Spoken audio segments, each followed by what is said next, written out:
Dear students, आज हम chemistry में डिस्कस करने वाले हैं VSEPR थ्योरी। VSEPR थ्योरी, इसकी फुल फॉर्म है valence shell electron pair repulsion theory. Valence shell electron pair repulsion theory, जिसको शॉर्ट में VSEPR थ्योरी कह दिया जाता है। V valence, S shell, E electron, P pair, R repulsion theory, VSEPR theory. ये theory किस काम आती है?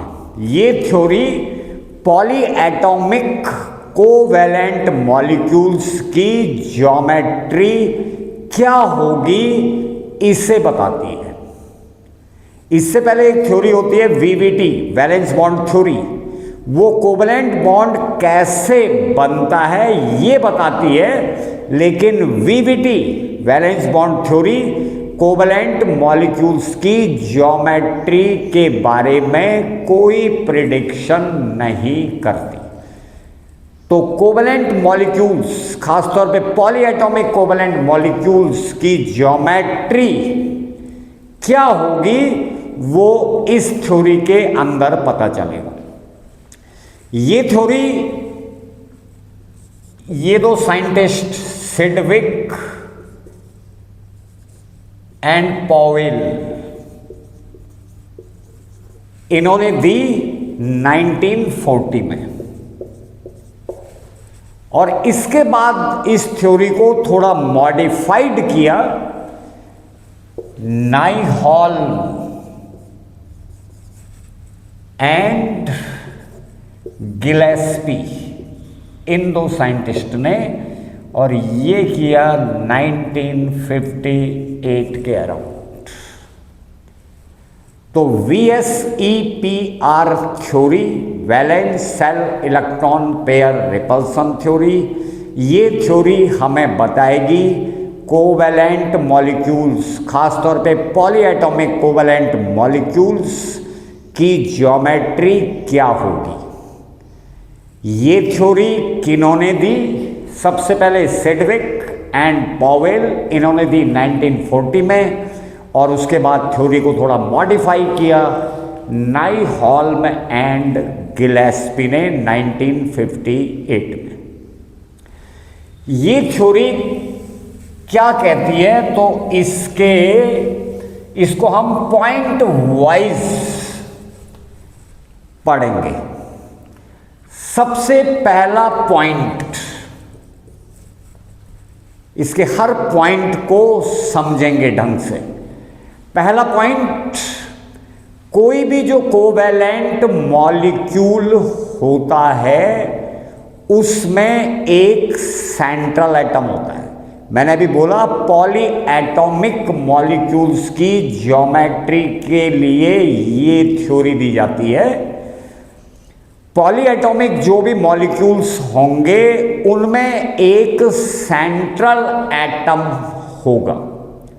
सेंट्रल एटम जो हम नाम दे रहे हैं, सेंट्रल एटम का मतलब है जो कि बाकी एटम्स को अपने साथ जोड़ता है। सेंट्रल एटम नाम देने का कारण यह है कि वो ऐसा एटम होगा जिसके पास वैलेंसी ज़्यादा होंगी और वो दूसरे एटम्स को अपने साथ जोड़ लेगा। उसको हम नाम दे रहे हैं सेंट्रल एटम। जैसे अगर हमारा कंपाउंड CH4 है, मीथेन, तो यहां पर सेंट्रल एटम कार्बन है। जो सेंट्रल एटम हम बोलेंगे उसका मतलब ये है कि वो एटम कोवैलेंट मॉलिक्यूल का जिसकी वैलेंसी ज़्यादा होंगी और जो अपने साथ ज़्यादा एटम्स जोड़ सकता है। CH4 कार्बन 4 एटम्स को अपने साथ जोड़ा है, यहां पर कार्बन सेंट्रल एटम है। NH3 यहां पर नाइट्रोजन सेंट्रल एटम है, H2O यहां पर ऑक्सीजन एटम सेंट्रल एटम है। ये पहले और बाद में लिखने से मतलब नहीं है कि H2 पहले लिखा है तो ये ऑक्सीजन इसमें सेंट्रल एटम है। PCl5 फास्फोरस इसमें सेंट्रल एटम है। SF6 सल्फर सेंट्रल एटम है। तो सेंट्रल एटम मीन्स जो अपने साथ दूसरे एटम्स को जोड़ता है। अगर दूसरे एटम्स को जोड़ रहा है कोई एटम तो इसका मतलब उसके पास कई फ्री वैलेंसीज होंगी। तो सेंट्रल एटम जो हम शब्द इस्तेमाल करेंगे उसका मतलब ये था। अब मैं कॉमन वे में बोलूंगा, फिर एग्जाम्पल से समझेंगे उन बातों को। किसी कोवेलेंट मॉलिक्यूल में सेंट्रल एटम के पास जितने अपने वैलेंसी इलेक्ट्रॉन्स होते हैं प्लस जितने इलेक्ट्रॉन्स वो बॉन्ड बनाने के दौरान दूसरे एटम्स से प्राप्त करता है, इन टोटल इलेक्ट्रॉन्स को बोलेंगे वैलेंस सेल इलेक्ट्रॉन्स। पॉइंट दोबारा बोल रहा हूं, किसी कोवेलेंट मॉलिक्यूल में सेंट्रल एटम के पास जितने अपने वैलेंसी इलेक्ट्रॉन्स होते हैं प्लस जितने इलेक्ट्रॉन्स वो बॉन्ड बनाने के लिए दूसरे एटम्स से प्राप्त करता है, ये मिलाकर बोले जाएंगे वैलेंस सेल इलेक्ट्रॉन्स। एग्जाम्पल तौर पे जरा हिंट टू हिंट बता दूं ये क्या बात बोली गई। जैसे हमारे पास मॉलिक्यूल है CH4, central atom is carbon, C624, 4 valency electron है कार्बन के अपने। कार्बन के पास 4 वैलेंसी इलेक्ट्रॉन है। Hydrogen 1 single electron, single shell single electron. CH4 को बनाने में कार्बन 4 हाइड्रोजन को अपने साथ जोड़ रहा है, तो 4 वैलेंसी इलेक्ट्रॉन कार्बन के और 4 इलेक्ट्रॉन्स 4 हाइड्रोजन एटम्स से मिलेंगे, तो टोटल वैलेंसी इलेक्ट्रॉन्स हो गए 8। 4 कार्बन के हैं और 4 मिले 4 हाइड्रोजन एटम्स से। तो जो पहला पॉइंट था वो मैंने ये बोला कि किसी कोवेलेंट मॉलिक्यूल में सेंट्रल एटम के पास जितने अपने वैलेंसी इलेक्ट्रॉन्स होते हैं प्लस जो इलेक्ट्रॉन्स बॉन्ड बनाने के दौरान दूसरे एटम से प्राप्त करता है उनको बोलते हैं वैलेंस सेल इलेक्ट्रॉन्स। जैसे कार्बन के 4 वैलेंस इलेक्ट्रॉन है, एक 4 हाइड्रोजन से मिले तो 8 इलेक्ट्रॉन्स हो गए। अब इन इलेक्ट्रॉन्स को पेयर्स में बोला जा सकता है। जैसे माना CH4 में कार्बन के पास 8 इलेक्ट्रॉन हो गए, 4 अपने 4 हाइड्रोजन से प्राप्त हुए, 8 इलेक्ट्रॉन्स टोटल हो गए, तो इनको हम पेयर्स में बोलेंगे। तो पेयर्स में 4 इलेक्ट्रॉन पेयर्स हो गए। ये जो 4 इलेक्ट्रॉन पेयर्स, 8 इलेक्ट्रॉन्स को हमने पेयर में बोल दिया, तो ये 4 इलेक्ट्रॉन पेयर्स हो गए।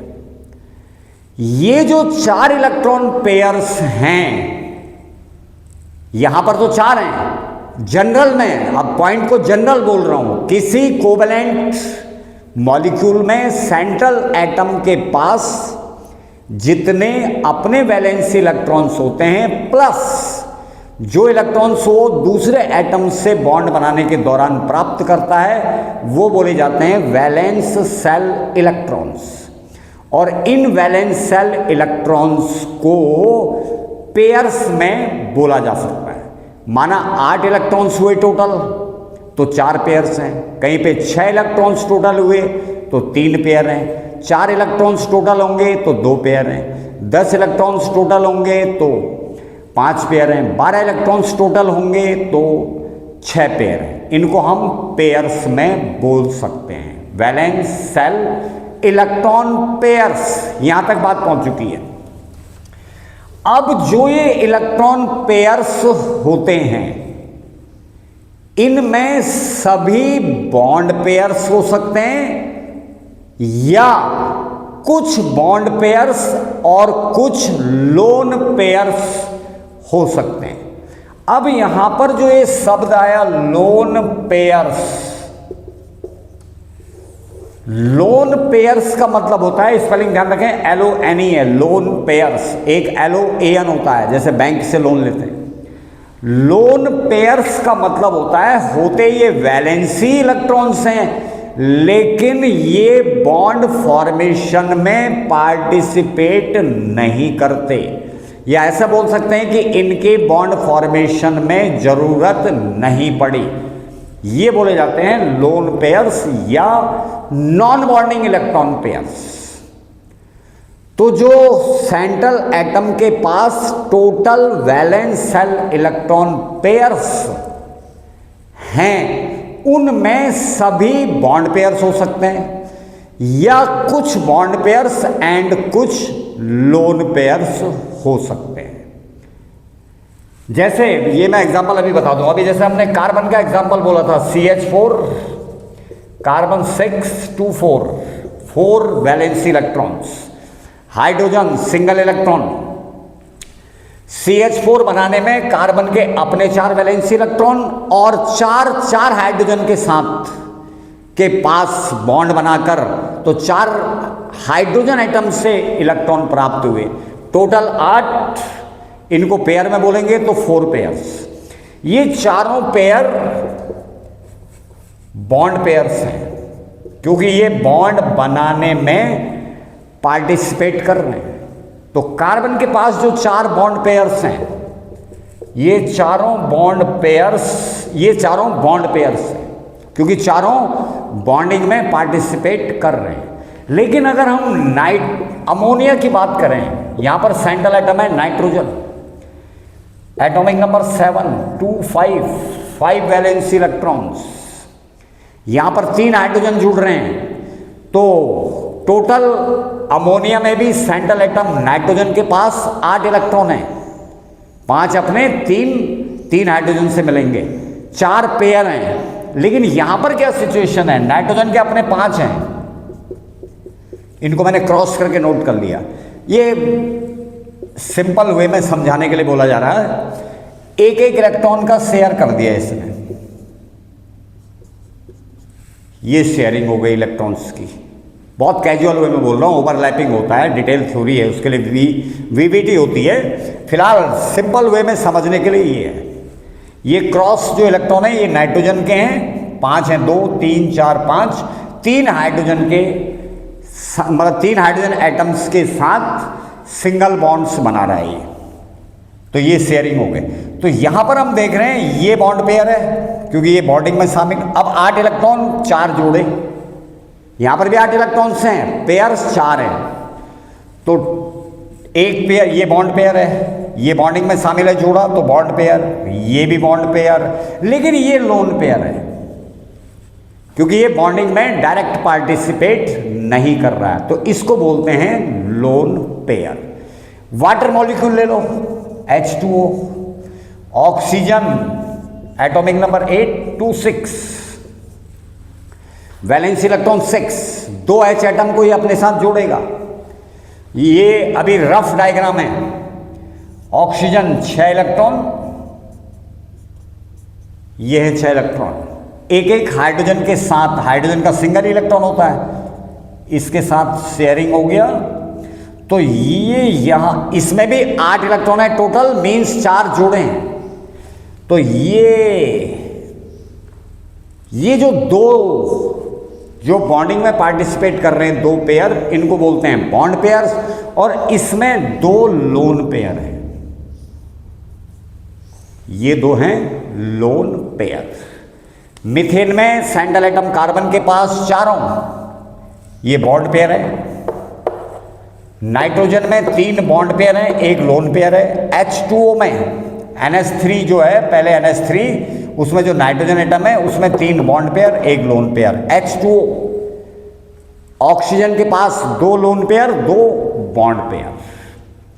तो ये पॉइंट आया कि किसी कोवेलेंट मॉलिक्यूल में सेंट्रल एटम के पास अपने जितने वैलेंस इलेक्ट्रॉन्स होते हैं प्लस जितने इलेक्ट्रॉन ये दूसरे एटम्स के साथ बॉन्ड फॉर्मेशन के दौरान प्राप्त करता है, टोटल इलेक्ट्रॉन्स को बोलते हैं वैलेंशियल इलेक्ट्रॉन्स, और इनको पेयर में बोला जा सकता है। अगर 8 इलेक्ट्रॉन है तो 4 पेयर, 6 इलेक्ट्रॉन है टोटल 3 पेयर, 10 इलेक्ट्रॉन है टोटल 5 पेयर, ऐसे। अब जो दूसरा पॉइंट है थ्योरी, अब ये जो थ्योरी VSEPR थ्योरी है इसको हम 2 स्टेप्स, अलग अलग स्टेप्स में पढ़ेंगे, 2 पार्ट्स में पढ़ेंगे। स्टेप की जगह मैं शब्द इस्तेमाल कर रहा हूं पार्ट्स, तो 2 पार्ट्स में पढ़ेंगे। वो क्या 2 पार्ट्स हैं? जब सेंट्रल एटम के पास सभी बॉन्ड पेयर्स हों। 2 पार्ट्स में जो पहला पार्ट है वो ये है, when central atom containing all bond pairs, ये पहला पार्ट है। और दूसरा पार्ट होगा जब सेंट्रल एटम के पास बॉन्ड पेयर्स के साथ साथ लोन पेयर्स भी होंगे। तो पहला पार्ट हम पहले पढ़ेंगे, when central atom containing all bond pairs. जैसे अभी हमने मीथेन में देखा था, कार्बन एटम के पास 4 बॉन्ड पेयर्स हैं। तो जब सेंट्रल एटम के पास सभी बॉन्ड पेयर्स होते हैं तो जो भी मॉलिक्यूल होता है उसकी एक रेगुलर ज्योमेट्री होती है। अब वो रेगुलर ज्योमेट्री कैसे होती है, इसको 1 बाय 1 एक एक पॉइंट पे ध्यान देना है। अगर सेंट्रल, ये थ्योरी कहती क्या है, अभी इसमें V तो वैलेंस था, S shell, E electron, P pair, यहां तक की बात हो गई है।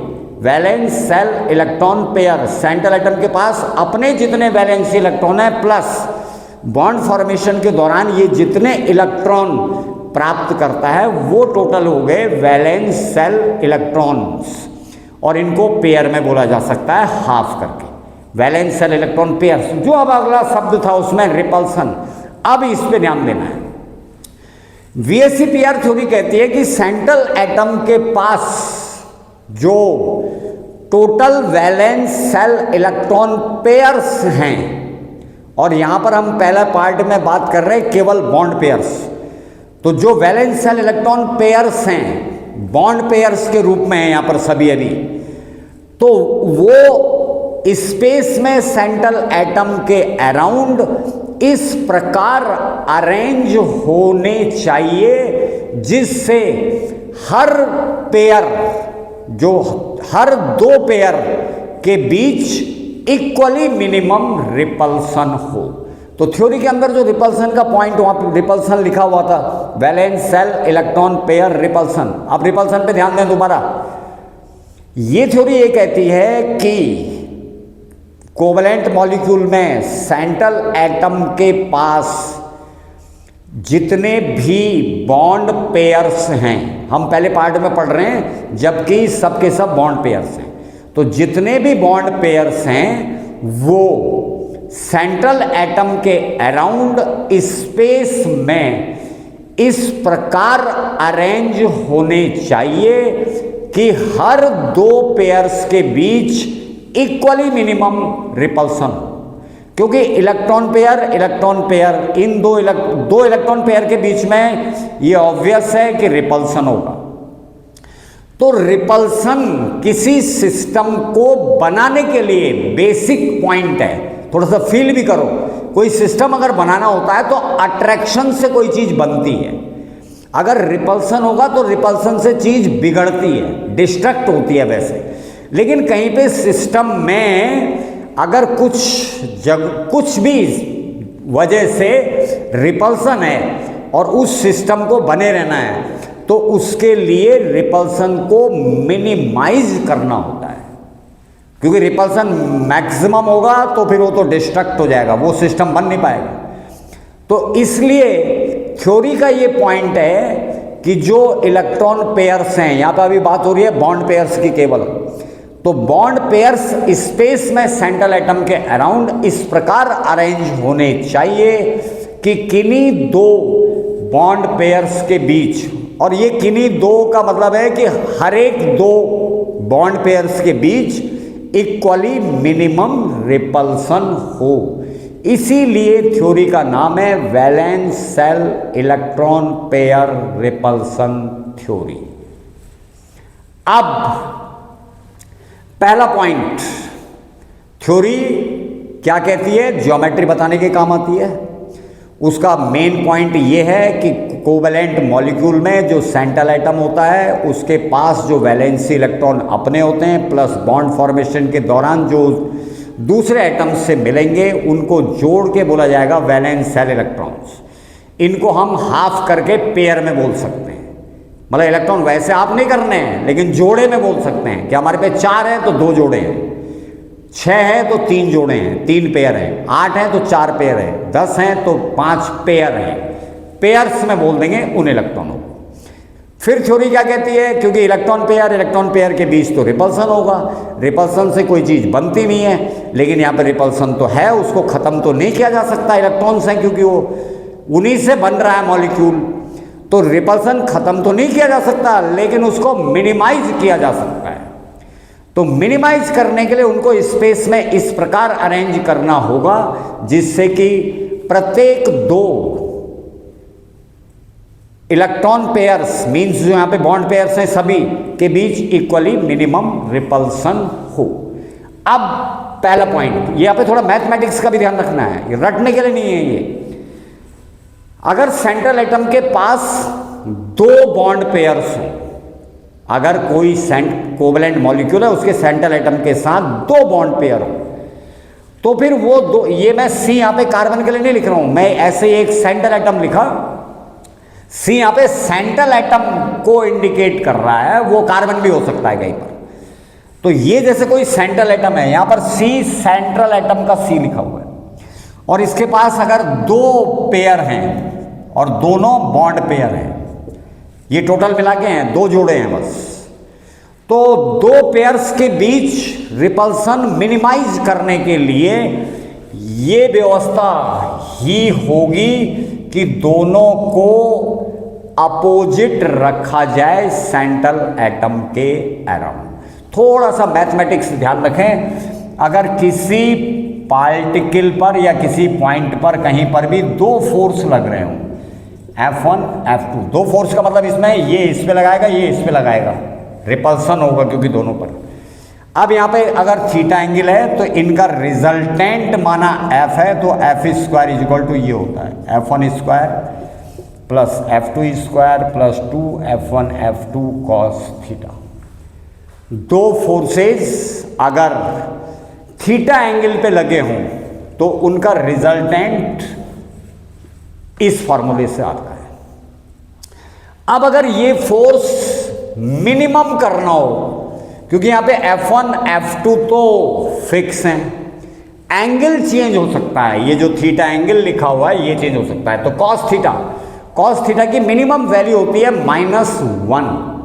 तो जब मैं इसको -1 यहां पे लिखूंगा तो ये बन जाएगा माइनस, तो F² equal to F1² plus F2² minus 2F1 F2, इसलिए F इक्वल टू बन जाएगा F1 माइनस F2। ये तो मैग्नीट्यूड हो गया।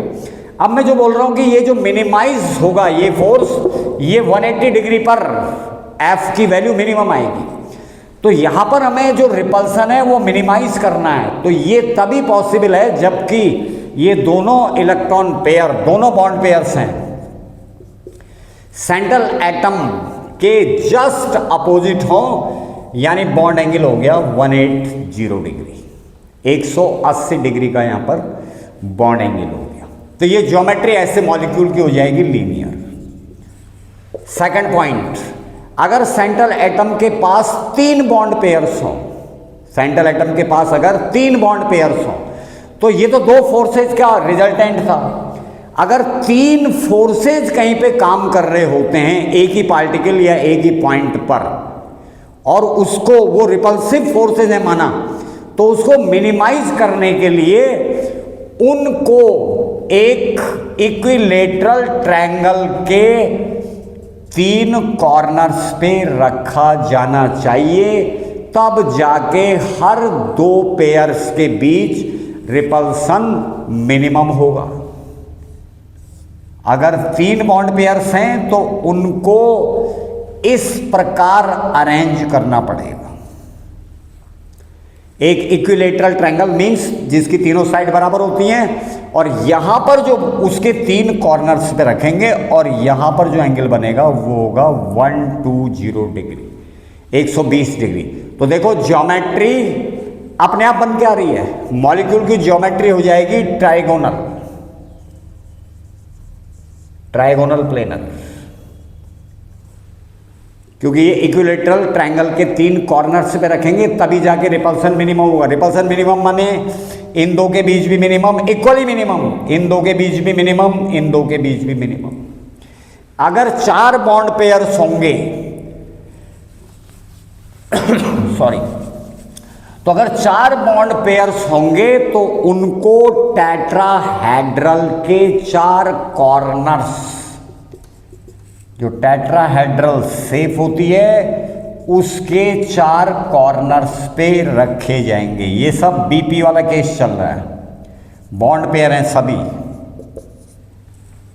ये बॉन्ड पेयर, ये बॉन्ड पेयर, टेट्राहेड्रल ज्योमेट्री है, ये बॉन्ड पेयर, ये बॉन्ड पेयर, ये सेंट्रल एटम, तो ज्योमेट्री हो गई टेट्राहेड्रल। टेट्राहेड्रल ज्योमेट्री में जो बॉन्ड एंगल होता है 109 डिग्री 28 मिनट का होता है। ऐसे ही अगर सेंट्रल एटम के पास 5 बॉन्ड पेयर्स हों तो मॉलिक्यूल की ज्योमेट्री, पॉइंट वही है, इक्वली मिनिमम रिपल्सन होना चाहिए बिटवीन ऑल बॉन्ड पेयर्स। तो अगर 5 बॉन्ड पेयर्स होंगे तो मॉलिक्यूल की ज्योमेट्री बन जाती है ट्राइगोनल बाइपिरामिडल। ये जो मैं शब्द बोल रहा हूं ट्राइगोनल बाइपिरामिडल, इसमें ट्राइगोनल बेस है और दोनों तरफ से पिरामिड आकृति बन जाएगी। इसमें दो बॉन्ड एंगल मेंशन किए जाते हैं, एक 120 डिग्री का है, एक 90 डिग्री का है।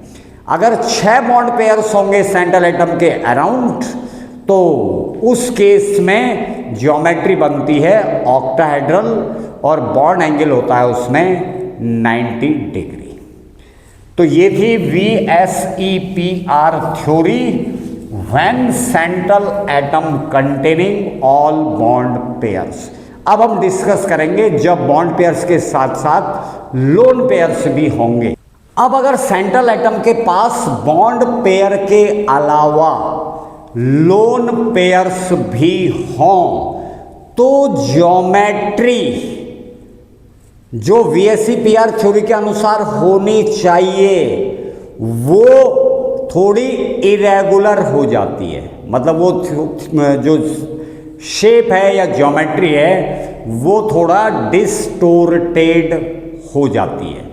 डिस्टोर्टेड क्यों होती है ये हमें समझना है। डिस्टोर्टेड माने उसका आकार थोड़ा बिगड़ जाएगा, वो आकार क्यों बिगड़ता है हमें ये समझना है। तो हमने बोला सेंट्रल एटम के पास बॉन्ड पेयर और लोन पेयर दोनों अगर होंगे तो ज्योमेट्री मॉलिक्यूल की डिस्टोर्ट हो जाती है। डिस्टोर्ट माने थोड़ा बिगड़ जाती है। इसकी वजह ये होती है कि जो लोन पेयर होते हैं ये स्पेस में, लोन पेयर जिन ऑर्बिटल में होते हैं तो ये स्पेस में ज़्यादा जगह घेरते हैं। तो ज़्यादा जगह घेरते हैं तो ये बॉन्ड पेयर के थोड़े ज़्यादा करीब चले जाते हैं। तो करीब चले जाते हैं तो इनको दूर करने के लिए, क्योंकि वहाँ पे रिपल्सन पेयर बढ़ जाएगा।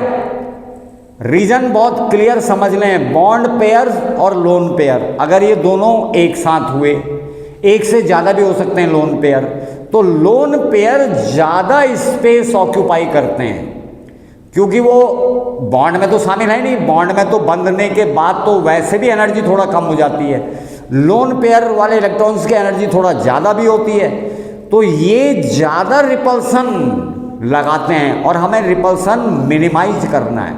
तो इसलिए जो एक व्यवस्था मैथमेटिकली ज्योमेट्री के लिए होती है या रिपल्सन मिनिमम करने के लिए जो व्यवस्था है उसको थोड़ा डिस्टर्ब कर देते हैं लोन पेयर, क्योंकि ये ज़्यादा जगह घेरते हैं और ये ज़्यादा रिपल्सन लगाते हैं, उस वजह से ज्योमेट्री डिस्टोर्ट हो जाती है।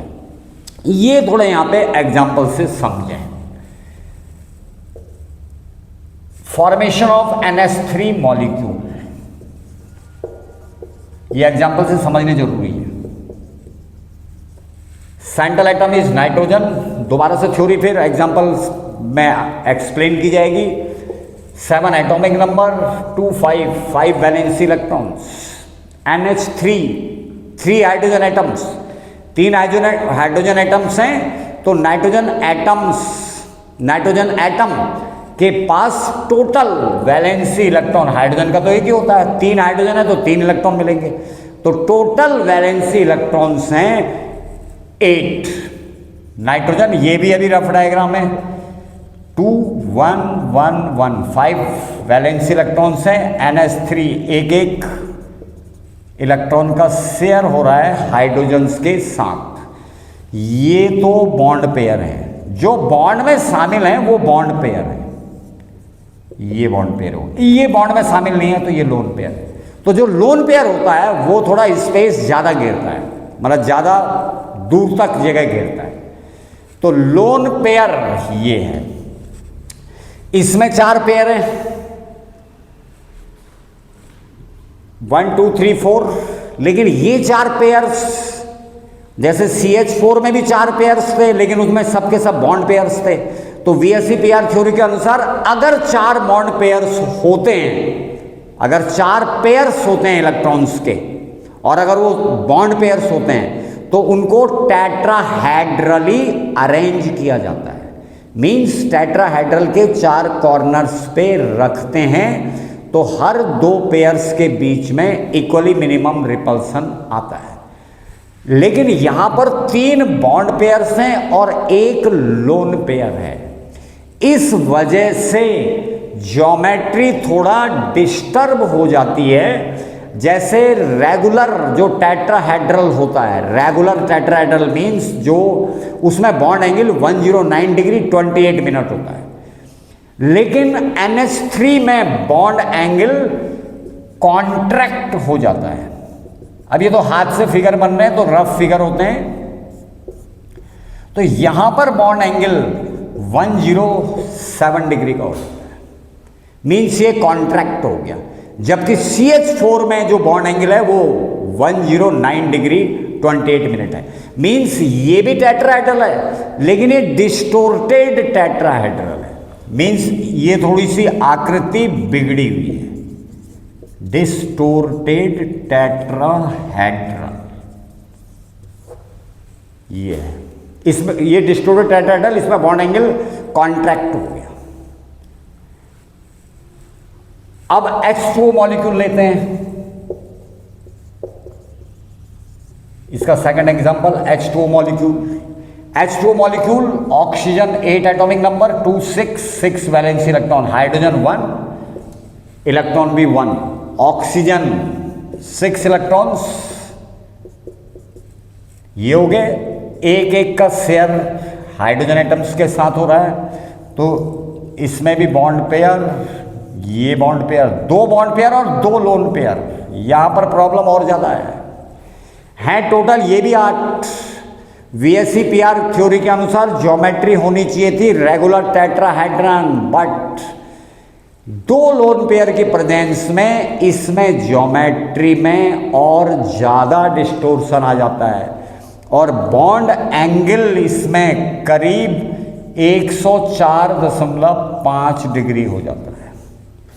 अमोनिया में नाइट्रोजन एटम के चारों तरफ 3 बॉन्ड पेयर थे, 1 लोन पेयर था, ज्योमेट्री टेट्राहेड्रल ही होनी चाहिए थी, होती भी है लेकिन उस थोड़ा डिस्टोर्टेड टेट्राहेड्रल, क्योंकि उसमें बॉन्ड एंगल कॉन्ट्रैक्ट हो गया।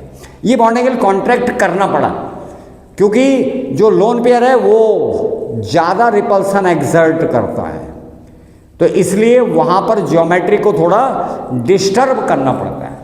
यहाँ पे दो लोन पेयर हैं तो दो लोन पेयर और ज़्यादा डिस्टर्बेंस क्रिएट करेंगे, तो इसलिए इसमें बॉन्ड एंगल में और ज़्यादा कॉन्ट्रैक्शन हो गया।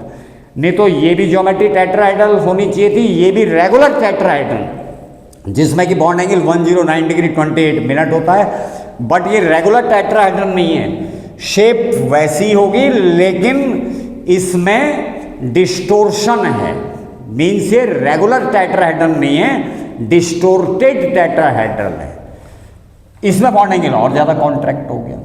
तो मेन अगर लोन पेयर होते हैं तो लोन पेयर रिपल्सन ये ज़्यादा होता है lone pair bond pair repulsion से, जो कि ज़्यादा होता है बॉन्ड पेयर रिपल्सन से। अगर सभी बॉन्ड पेयर्स होंगे तो ज्योमेट्री होगी रेगुलर, जो इससे पहले पॉइंट में हमने डिस्कस किया। अगर लोन पेयर होंगे तो ज्योमेट्री इरेगुलर हो जाती है। उसका रीजन ये है, लोन पेयर अगर दो हुए या दो से ज़्यादा हुए तो इनका रिपल्सन ज़्यादा होता है, तो उस रिपल्सन को मिनिमाइज करने के लिए ज्योमेट्री को थोड़ा डिस्टर्ब करना पड़ जाता है। Lone pair repulsion is greater than lone pair bond pair repulsion, which is greater than bond pair repulsion. ये था VSEPR थ्योरी। अब जो ये ज्योमेट्री है मॉलिक्यूल्स की, वो हाइब्रिडाइजेशन से भी लिंक्ड है। अगर हाइब्रिडाइजेशन sp होगी, जैसे अभी बात हुई कि अगर दो बॉन्ड पेयर होंगे तो ज्योमेट्री लीनियर होती है, तो उसको हाइब्रिडाइजेशन के टर्म में भी शामिल कर सकते हैं। sp हाइब्रिडाइजेशन होगी तो ज्योमेट्री लीनियर है। सेम रीजन है, दो sp हाइब्रिड ऑर्बिटल्स हैं, sp2 अगर हाइब्रिडाइजेशन होगा तो ट्राइगोनल शेप हो गया। sp3 टेट्राहेड्रल ज्योमेट्री बनेगी। sp3d trigonal bipyramidal.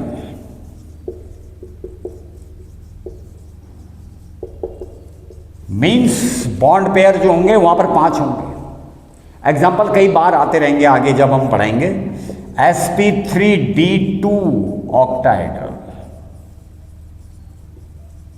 तो VSEPR थ्योरी का लिंक हाइब्रिडाइजेशन के कॉन्सेप्ट से भी है, जो हमने पिछले वीडियो में डिस्कस किया था। ये बड़े इंपॉर्टेंट टॉपिक हैं। ये तो जब हम केमिस्ट्री पढ़ेंगे तो ये हमारे पास या हमारे सामने हमेशा आते रहेंगे, तो कई एग्जाम्पल से तुम्हें क्लियर कर दिया जाएगा। तुम हमारे चैनल पे बने रहो, सब्सक्राइब करो, लाइक करो। Thank you very much.